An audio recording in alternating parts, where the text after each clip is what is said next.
Haven't seen you in a while, but I'm back. I know it's not Father's Day today, but for me, Father's Day is every day. And today I'm reading from Family Shepherds by Voddie Baucham.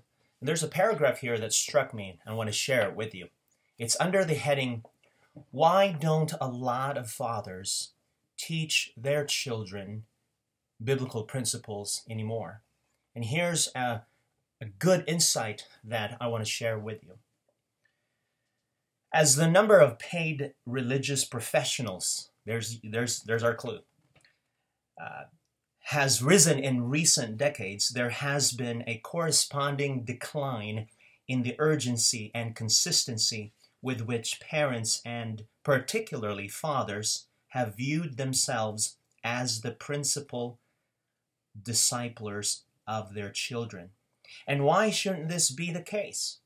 If the church hires a youth pastor, a senior high pastor, a middle school pastor, associates for high school and middle school, separate ones for boys and girls, a children's pastor, and a preschool director, many of whom have specialized degrees in their field from reputable seminaries, then why should a father who has no titles, positions, or special training dare to take it upon himself to do what these men and women have spent years preparing for? Isn't letting go of the reins and allowing the professionals to do their job the wise thing to do? Now, of course, setting fathers aside is never the intent of this build-up in professional staff. Even a church with half a dozen full-time staff working with children and youth, something that's more common than you might think, will profess to exist in support of families.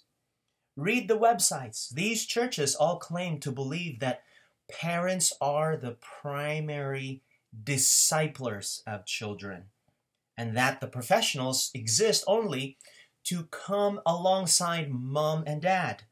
However, a quick glance at the schedules, curricula, and structures reveals the truth.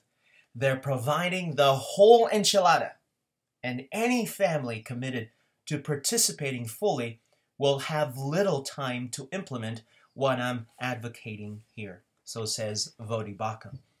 This is not to say there's no room for multiple staff ministries. However, we're naive if we think the exponential growth in the number of professionals on staff at our churches hasn't had a deleterious effect on the average Christian's view of himself in the grand scheme of things. If you don't believe me, try to picture what your spiritual life would be like if you didn't have all the professionals. It's like going to a store that doesn't have workers to bag your groceries when that's all you're used to. Your first thought is, this is strange. As you resign yourself to bagging your own things, you quickly realize that you don't know what you're doing. Finally, you begin to do the cost-benefit analysis in your head and decide that it's not worth the savings. The next time you shop, you go where the professional help is. We've seen this phenomenon at our church. People show up wondering where all the professionals are, then have to decide whether they really want to do the job they've been assigned. Unfortunately, some are out the door before we can even help them with the cost-benefit analysis. I thank you for watching this, but if you'd like to comment, please do so in the comment section. Thank you. Bye-bye.